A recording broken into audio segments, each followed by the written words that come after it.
Bem-vindo ao Coteia. Meu nome é Aline Camargo, sou fisioterapeuta, atuo com crianças com atraso do neurodesenvolvimento e autistas. Bom, hoje a gente veio falar aqui um pouquinho sobre o desenvolvimento sensório-motor cognitivo da criança com TEA, né? Então, da avaliação ao atendimento. Trazer um pouquinho para vocês a vivência do que é importante a gente saber e do que é importante da nossa vivência no dia a dia. Então, trouxe um pouquinho aqui para vocês sobre a definição do autismo, que ele é um transtorno do neurodesenvolvimento caracterizado pelo comprometimento da interação social e comunicação, associado ao interesse restrito e comportamentos estereotipados. Então, hoje, sabe-se que a criança ela precisa ter essas características autísticas, né? E sabe-se muito assim que é por questões genéticas, né? Então, além de fatores ambientais, e não se sabe ainda a causa exata, mas são vários fatores. E aí eu trouxe um pouquinho para vocês para falar um pouquinho sobre o desenvolvimento cognitivo. Então, sabe-se que quando a mulher engravida, né?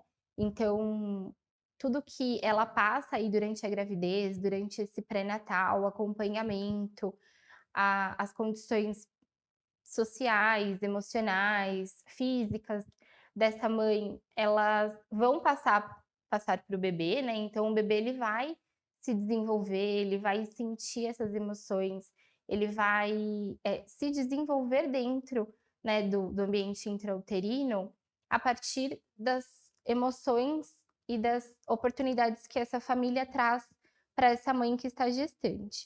Então, essa parte cognitiva também é muito importante, né, então sabe-se hoje em dia que hábitos alimentares, sociais, né, cigarro, bebida alcoólica, isso tudo acaba influenciando no desenvolvimento da criança, né.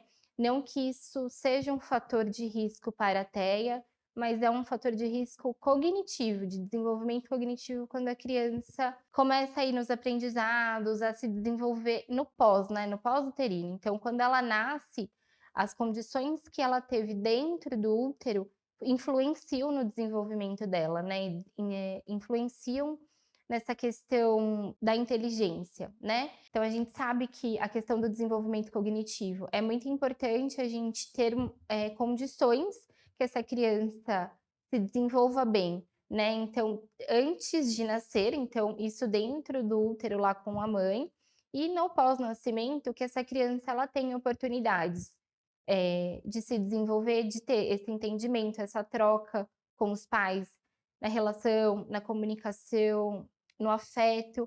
Então, tudo isso faz parte desse desenvolvimento cognitivo.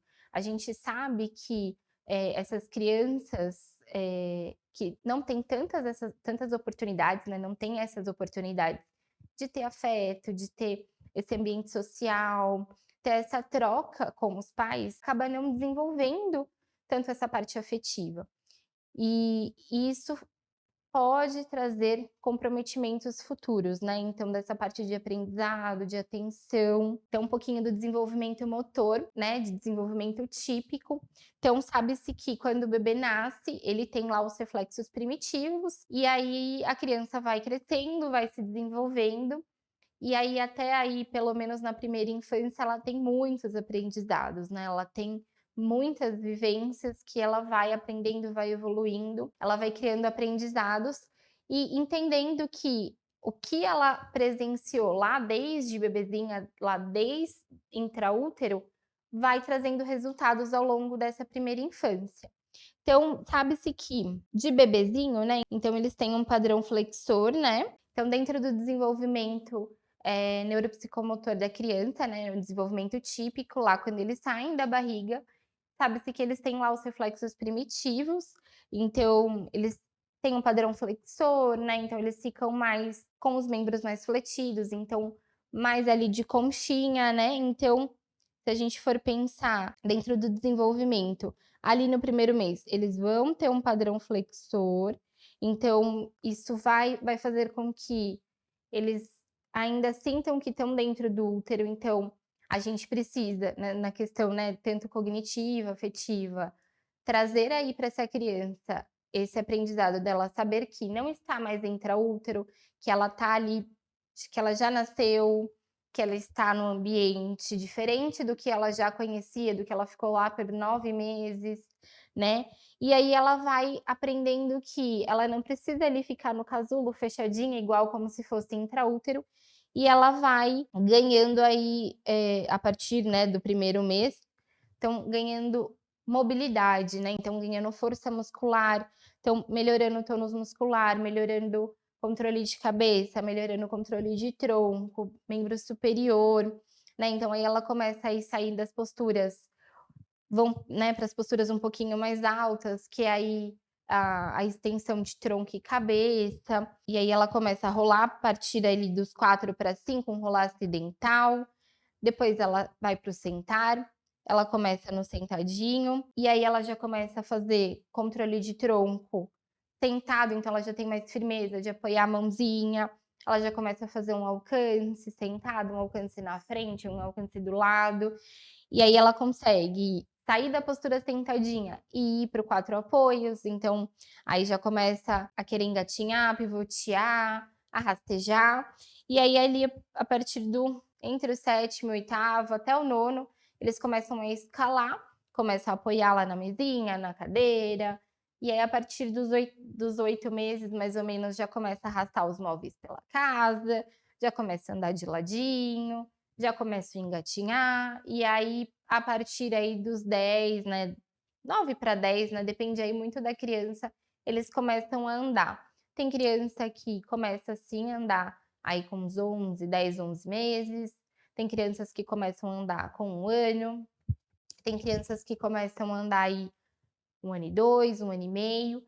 Então, assim, até um ano e meio a gente sabe que é dentro do desenvolvimento típico e não é considerado um atraso, né. Não tem essa questão de: "Ai, porque a criança não andou até 1 ano ela tá atrasada", né. Não, mas a gente sabe que tem os sinais de alerta, né, que eu vou falar daqui a pouco. Então, dentro do desenvolvimento típico, todas essas fases, a criança ela precisa vivenciar e ela precisa passar. E por que que a gente fala tanto, "Ai, porque a minha criança andou, porque ela não rolou, ela não engatinhou, e ela já foi logo andando, ela não andou de lado". O que que isso vai atrapalhar? E é o que a gente vai comentar um pouquinho mais pra frente, mas essa criança que ela não vivenciou essas posturas, que ela passou direto, né, nessas posturas, ela pode ter, né, não é uma 100% de garantia, porque tem crianças que desenvolvem, tem crianças que não, mas ela pode ter aí uma dificuldade no aprendizado, uma dificuldade em postura, uma dificuldade em ficar na postura, né, então em escrita, então isso vai acabar atrapalhando lá na frente na parte do aprendizado, então a partir das, né, na segunda infância. Então lá para os 7, 8, que é a hora que começa a sentar mais na mesa, ter que prestar mais atenção, ficar mais tempo sentado, posturado, é aí que essa criança vai começar a ter uma certa dificuldade.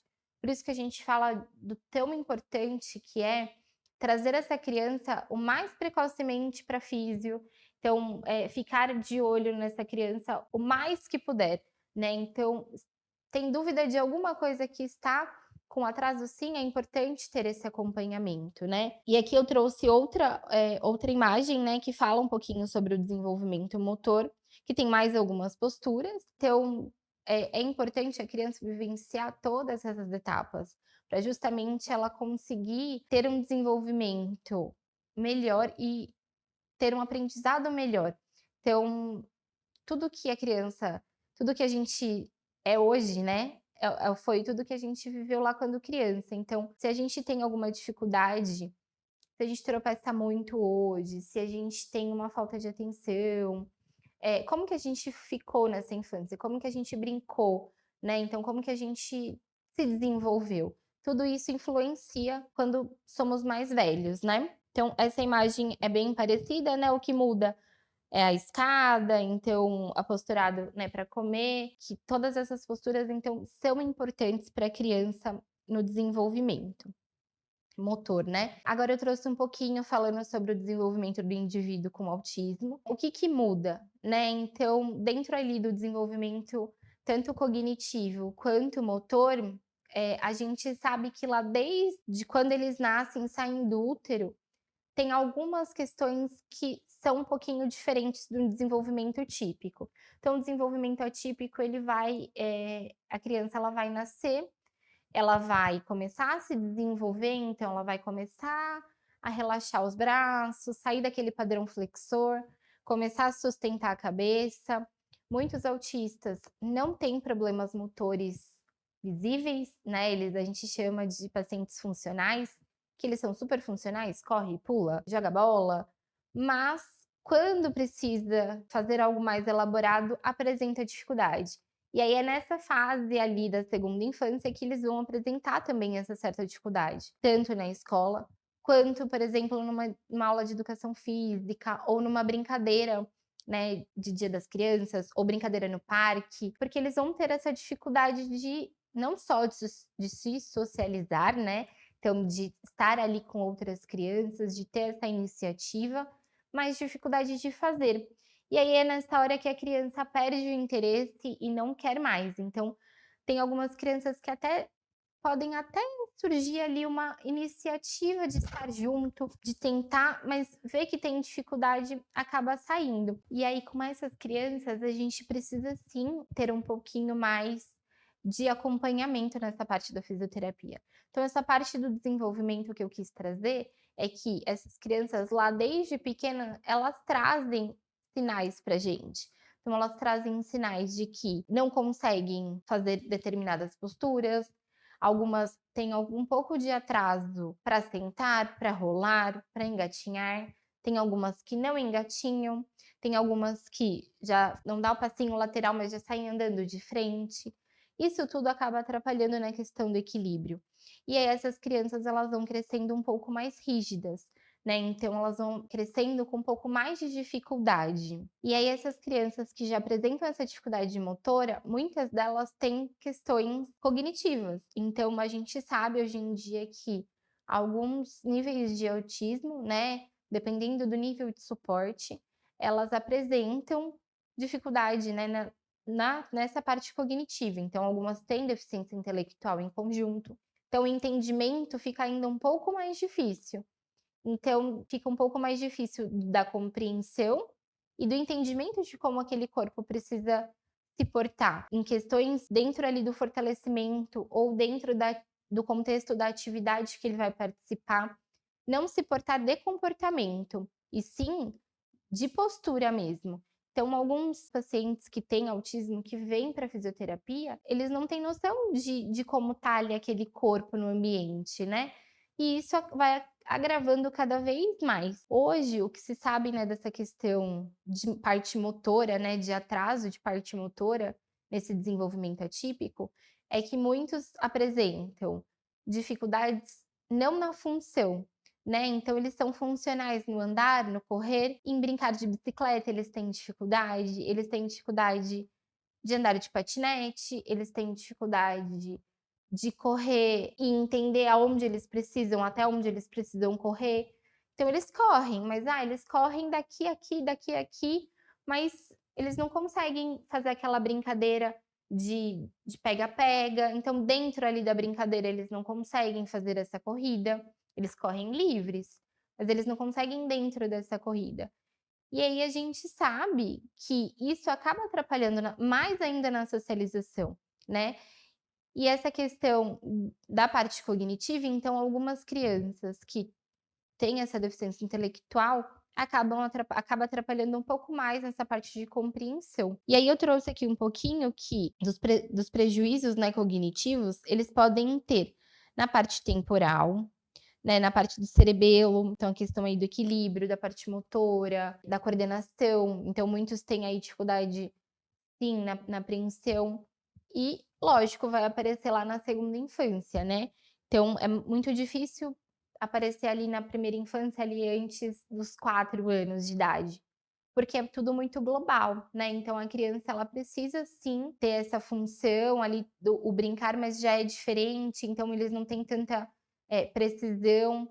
E aí quando a gente vai crescendo, a gente realmente precisa ali, né, por conta de aprendizado, estar ali em cima da mesa, escrever, segurar um lápis ou de repente desenhar ali numa mesa. Então tem algumas funções que a gente vai melhorando e vai trazendo para nossa vida adulta, né. E uma frase que eu ouvi, né, uma vez de uma professora e ficou muito marcada é que: "Os neurônios que disparam juntos permanecem juntos". Eu já utilizei isso em outra aula e eu gosto bastante, assim, ficou muito marcada porque, assim, a questão da parte dos neurônios que todo neurônio que dispara junto permanece junto, é que eu tenho um neurônio ali que tá ali naquela função, naquela determinada função, então de escrever. Então se eu tenho mais um ali do lado, eles vão se fortalecer e aí vai vir mais um, e aquela função, aquele movimento que eu preciso aprender, que é de escrever, de segurar a caneta, eles vão ficar mais fortes, eles vão ficar mais fáceis,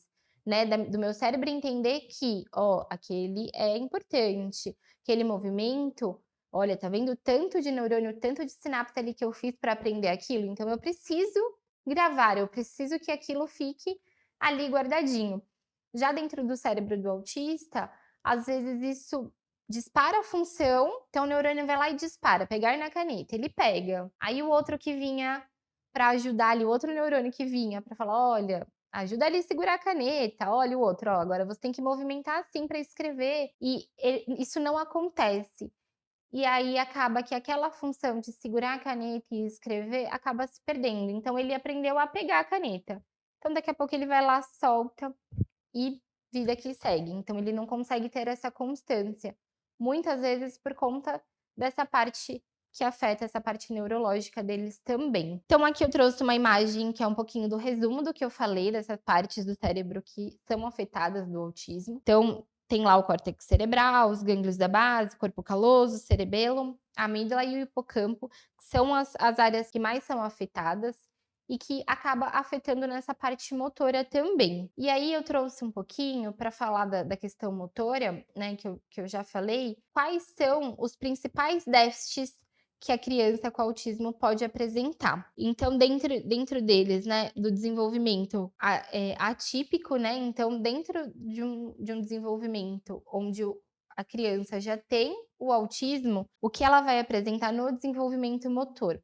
Então ela vai ter um prejuízo, né, sim, dentro ali do déficit motor global, então força muscular global que a gente fala, pode ter um déficit de equilíbrio estático e dinâmico ou dinâmico, então, parado, né, o equilíbrio estático, ele é péssimo, ele não consegue ficar apoiado ali sobre os 2 pés, um pé, é péssimo, não consegue, nem por 5 segundos. Mas no dinâmico ele corre, ele pula um fio, né, então ele salta sobre um fio, não com os 2 pés juntos, mas ele consegue ali passar por algum obstáculo ou alguma coisa que tá ali no chão, sem tropeçar ou sem cair, né, então o equilíbrio dele é bom. Ele mais no estático, nossa, se ele tem que ficar parado, ele não consegue. Porque a gente sabe também que tem essa questão que algumas crianças também aí têm em conjunto o TDAH, então tem aí a questão da hiperatividade, que aí já é outro assunto, mas isso também acaba influenciando.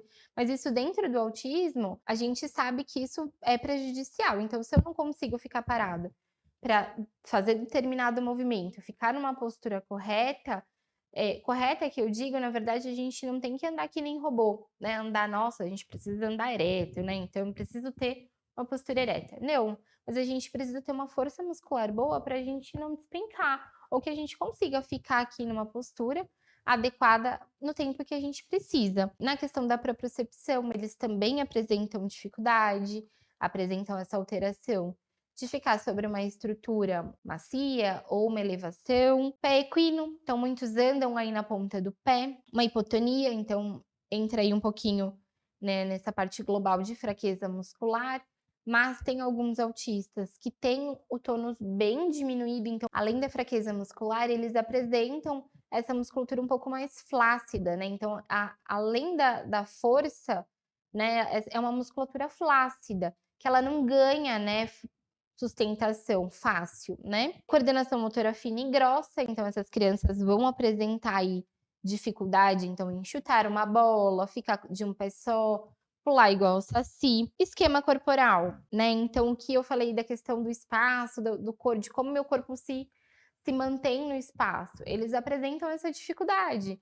Então, às vezes, para eles, dentro ali do entendimento deles, da consciência deles, eles estão de um jeito e eles não conseguem ali entender, terem esse entendimento de como eles precisam ficar com o seu corpo, né. Então, é aí que eles ficam ou muito mais rígidos, muito mais fechados, tendo aí problemas posturais futuros, ou são muito expansivos e eles não conseguem ficar ali concentrados em determinada atividade, porque eles são muito agitados e eles não conseguem entender que o corpo deles precisam se manter ali dentro ali de uma carteira, ou dentro ali de um esporte, de alguma luta, ou ali dentro de um campo de futebol que é demarcado, eu preciso estar ali dentro ali com a bola, eu não posso ir lá do outro lado, né. Lateralidade, então, muitos têm essa dificuldade de direita e esquerda, ou, saber, né, movimentos a mão direita no olho esquerdo, né. Isso também não é só diagnóstico no autismo, né, mas eles tendem a ter um pouco mais de dificuldade. E essa rigidez articular postural, então isso acaba atrapalhando um pouquinho. Então, dentro das comorbidades do autismo, a gente tem aí 70% são problemas motores. É muito, né. Então, hoje a gente sabe que, dentro desses problemas motores, tudo isso que eu trouxe até agora pode levar muitas dificuldades daqui, né, assim, do desenvolvimento da segunda infância para a vida adulta, adolescência, porque então, assim, cada vez que eles apresentam ali uma rigidez articular, uma fraqueza muscular, o interesse vai diminuindo cada vez mais. Então, se eu tenho uma criança com 2 anos de idade, 2, 3 anos de idade, que ela já consegue andar, ela já consegue correr, ela já consegue ali pedalar uma motoquinha, já consegue ali começar a pedalar uma bicicleta, tem ainda um pouquinho de dificuldade ali em se manter, mas consegue, né, consegue andar de patinete, de patins, consegue brincar de pega-pega, de esconde-esconde. Isso dentro de um desenvolvimento típico, essa criança, ela vai estar inserida ali na sociedade e vai conseguir participar ali com os outros. Já no desenvolvimento atípico, se essa criança, ela consegue correr, mas sem função de brincar do pega-pega, ela consegue subir na motoquinha, mas ela não consegue brincar, por exemplo, de apostar corrida, por conta da compreensão, por conta da força muscular. Ela consegue estar ali dentro ali de um ambiente de aniversário, por exemplo, mas ela não consegue, ficar sentada muito tempo no chão, ela precisa de um banquinho, porque muitas crianças têm essa fraqueza muscular, então elas não conseguem sentar, agachar no chão. Isso desde pequenininhas. Então são sinais de que dentro aí desses 70% é uma comorbidade muito grande, né, então a gente precisa ter esse entendimento, né, nós como fisioterapeutas temos a função, a obrigação de ter esse entendimento, de saber que essa criança ela apresenta essa dificuldade, ou que ela tem alguma alteração, ou que ela tem ali apresenta, né, aquela pulguinha atrás da orelha: "Olha, parece que essa criança ela tem dificuldade de sentar no chão, vamos ver?". E sentar ali com essa criança, brincar, né, levar para fisioterapia, levar para algum esporte, levar para alguma atividade que essa criança consiga desenvolver, né, então que ela consiga ali ganhar essa força muscular, que ela consiga melhorar essa qualidade de vida. Porque hoje, com 3 anos, ela pode não apresentar tantas dificuldades, mas quando ela for crescendo, quando ela for se inserindo cada vez mais na sociedade, ela vai sim apresentar cada vez mais dificuldade e isso vai trazer um desconforto não só para a criança, porque ela vai começar a entender que, ela não consegue participar daquele determinada atividade e cada vez mais ela vai perdendo o interesse. E aí dentro das comorbidades, né, no autismo, a gente sabe que tem outras relações, além da parte motora, lógico, distúrbios de sono, que isso também atrapalha muito nessa questão de desenvolvimento, de aprendizado. Então essa criança, ela realmente ela não consegue, se ela não dorme bem, se ela não tem um sono reparador, ela não consegue aprender, né, então ela não tem um bom aprendizado. Então, a deficiência intelectual, que eu falei que acaba atrapalhando no entendimento, de como ela se porta, de como ela entende. A epilepsia, que é sim um dos fatores não só no autismo, mas tem pessoas que apresentam epilepsia e isso acaba assim atrapalhando essas comunicações que eu falei, né, nessas sinapses aí de aprendizado. O TDAH, que é a atenção, a hiperatividade, então isso também atrapalha um pouco na concentração. Isso tudo, além, né, de todos os fatores de fraqueza, de hipotonia, de rigidez, de falta de coordenação, tudo isso a gente traz, se a criança ela tem todas essas outras comorbidades, isso acaba influenciando cada vez mais no aprendizado. Então, ela fica com mais dificuldade ainda de ter esse aprendizado. E aí eu trouxe essa foto, porque eu acho que ela é uma foto, eu falo bastante de trazer a família para próximo, né, então trazer essa família, acolher essa família e explicar o porquê da fisioterapia, o do porquê ela tem que fazer por um tempo, o do porquê não é para sempre, o do porquê ela melhorou, olha, agora é hora da gente tentar outra atividade, né, de tentar algum outro esporte, fazer com que essa criança venha para as sessões de fisioterapia, venha para esse momento, seja prazeroso, tanto para a família quanto para a criança. Porque a gente sabe que é uma rotina aí árdua de terapias e de acompanhamentos, então essa parte da fisioterapia precisa ser legal, ela não tem que ser chata, ela não tem que ser maçante. E aí eu trouxe um pouquinho alguns pontos que eu vou falar para vocês sobre a avaliação, do que é importante a gente avaliar dentro da fisioterapia, né, então fazer uma boa anamnese, então trazer essa família ou, né, o responsável por essa criança que às vezes não é o pai e a mãe, é uma avó, é uma tia. Então, trazer todas as pessoas envolvidas na criação e no desenvolvimento dessa criança presente nesse momento. Então, colher a história de como a criança nasceu, de como foi a gestação, de como foi os primeiros meses de vida, se nasceu de parto cesárea prematuro, se teve alguma intercorrência durante a gestação, se já frequenta escola, se já frequenta creche.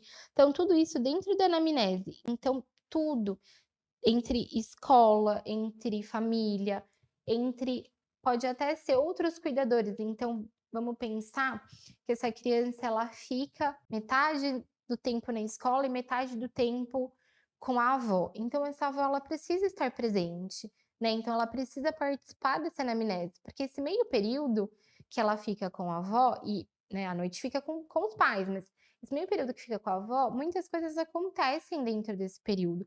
Então, isso influencia sim no aprendizado em todas as funções da terapia, das terapias, né? O sucesso da terapia também influencia. E aí, dentro do exame físico, é bem batidão assim do que a gente precisa ver.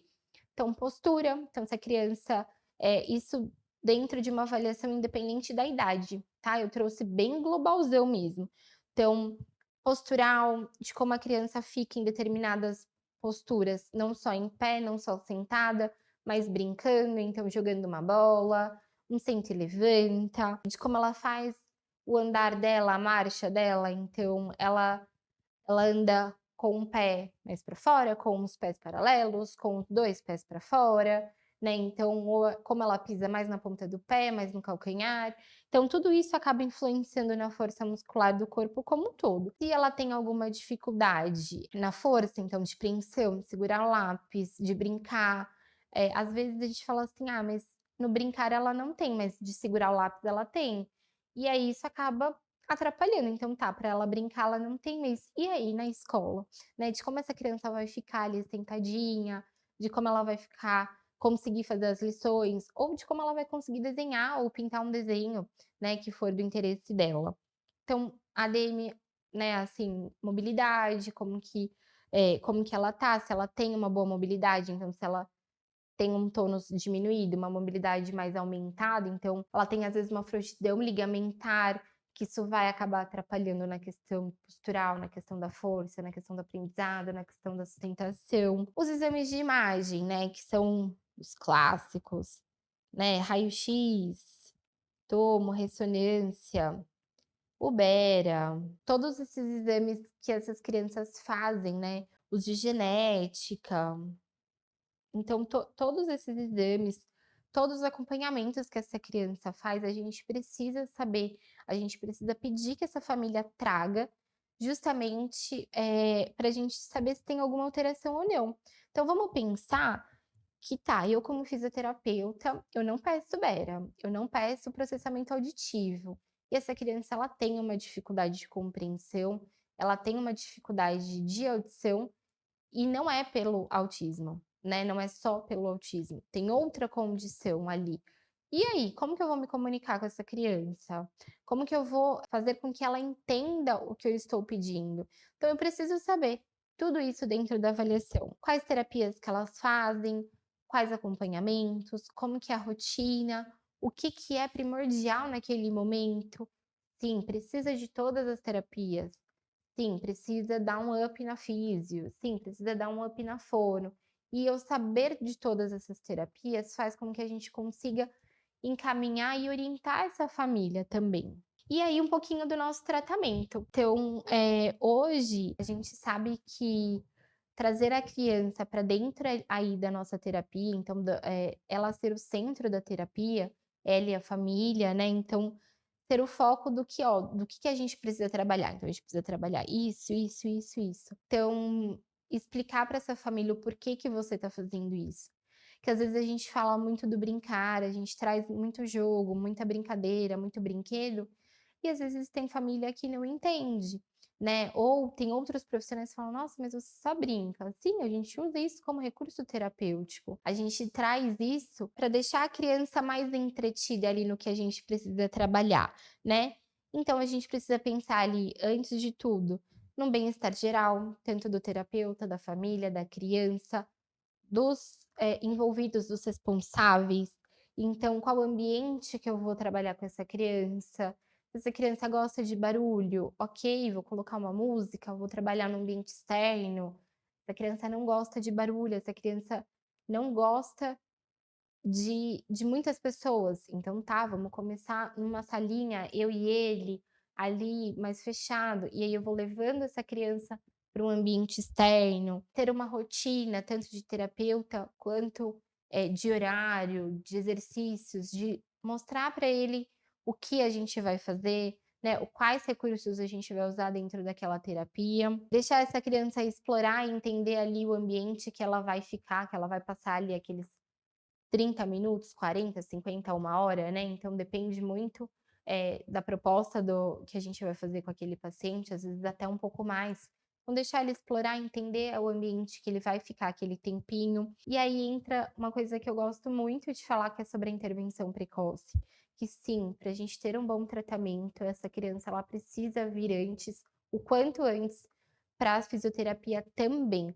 Então sabe-se que hoje a criança ela precisa desse acompanhamento com a fisioterapia. Então, porque se 70% do caso dos autistas tem problemas motores, a gente precisa, mesmo que esses outros 30% não tenham, se a gente atender a todos e que todos tenham essa oportunidade de vir o quanto antes para fazer uma avaliação, a gente vai evitar que essa criança, esse adolescente, esse adulto tenha prejuízos futuros, né. Então, eu preciso que essa criança venha o quanto antes. E sabe-se que a gente tem um desenvolvimento motor ali desde o primeiro mês, né, até o primeiro aninho de vida, que esses 1000 dias são os mais importantes, e cada fase, né, cada idade tem uma fase, tem uma etapa que ele precisa passar. Se eu não passo, né, então se algo acontece ali, né, nessa primeira infância, nesses 1000 dias, né, ali no primeiro ano de vida, até ali a primeira infância, final da primeira infância, que é aos 6 anos. Se algo não acontece fluido, se essa criança deixa de aprender alguma coisa ali, ela vai ter prejuízos lá na frente, só que a gente só vai descobrir lá na frente.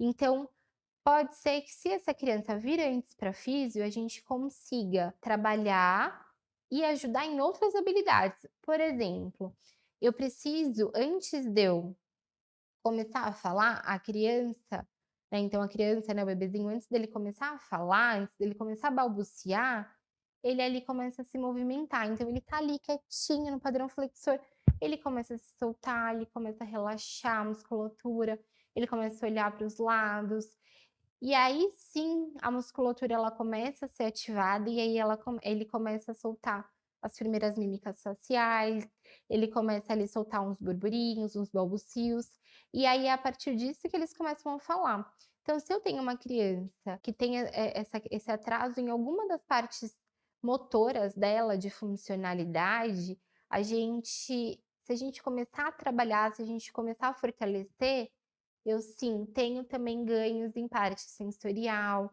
coordenação motora fina, em fala. Então é um combo, né, então é um trabalho em equipe. Eu preciso que essa criança venha o quanto antes na fisio para eu avaliar, e também nas outras terapias. Então sim, essa criança ela precisa o quanto antes. Tá com suspeita? Sim, vamos mandar essa criança para todas as terapias. Então eu trouxe aqui um pouquinho sobre, alguns métodos da fisioterapia que a gente usa com essas crianças, né, e que usa dentro aí da fisioterapia, que é o Pedia Switch, a eco, a cinesioterapia, o pilates e a piscina, né, o hidro. O Pedia, ele tem aí algumas questões de contraindicação. Hoje eu não vou trazer qual que é o método e qual contraindicação de cada um, mas sabe-se que métodos que têm mais ganhos para essas crianças, a ecoterapia, então a questão de ter ali uma relação com o animal, ali na natureza, a piscina, porque muitos adoram água, então, isso ajuda também a relaxar a criança. Então esses 2 métodos são 2 que, sim, tem muitas crianças que vão além das terapias convencionais, então a gente e que acaba entrando aí como nem como uma terapia, né, entra como uma terapia, mas para a criança é tão prazeroso que ele entende ali que é como se fosse um hobby, né, e isso também é bom, é importante para eles, né. Então a cinesioterapia, que são os exercícios de fortalecimento, são exercícios ali do circuito, né, então o pilates dá para a gente colocar o pilates de solo, o pilates de aparelho. Todos esses tipos de tratamento, são tratamentos que, todos eles abrangem esse público com autismo, né, então todos eles abrangem o indivíduo com autismo. Porém, nem tudo é para todos, né, então, sim, precisa de uma avaliação e precisa saber o que é bom para essa criança.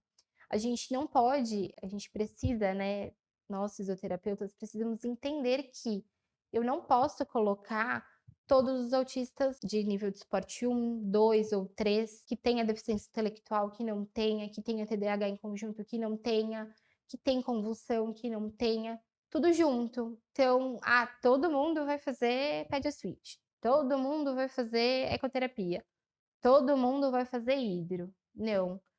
Por quê? O que é bom para um, nem sempre é bom para o outro. Nem sempre vai ser prazeroso e nem sempre vai ser benéfico. Então vamos pensar numa ecoterapia, né, então a ecoterapia, se o paciente, por exemplo, tem uma disfunção de quadril, isso independente aí de ter autismo ou não, mas uma criança que tenha, um adulto que tenha algum problema de quadril, alguma disfunção ali de quadril, se ele montar no cavalo, ele pode prejudicar o quadril dele. Então vamos pensar que esse indivíduo com autismo tem alguma disfunção de quadril, que por algum motivo ele caiu ou fraturou quando mais novinho, ou tem alguma displasia, e ele vai lá e monta em cima do cavalo, começa a fazer ecoterapia.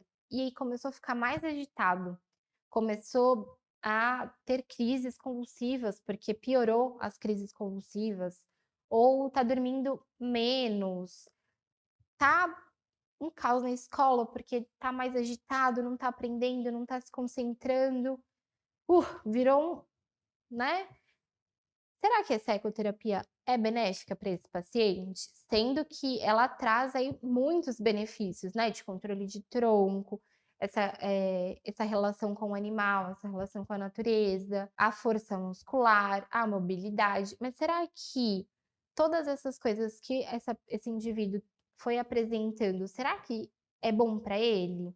E aí, de repente, a gente tira essa ecoterapia dentro ali da grade. Pô, melhorou as crises convulsivas, o sono melhorou, então tá menos agitado, tá mais concentrado em sala. Então a ecoterapia, olha, infelizmente não é bom para ele. Então vamos tentar a hidro? E de repente a hidro dá super certo. Ou de repente um futebol dá super certo. Ou de repente um jiu-jitsu dá muito certo. Hoje em dia tem muitos esportes que ajudam ao condicionamento, tanto motor quanto físico, cognitivo.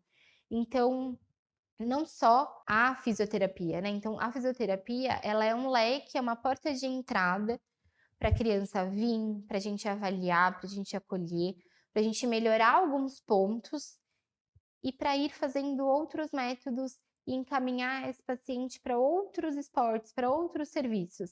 Mas a fisioterapia ela é importante nesse primeiro passo, né, nesse primeiro momento, nesse acolhimento, justamente para a gente conseguir trabalhar todas essas funções com esse paciente, com esse indivíduo, e fazer com que ele tenha uma evolução muito mais em outras partes, né. Então é importante sim ter uma intervenção precoce da fisioterapia e ter esse acompanhamento. Então é isso, muito obrigada, viu gente.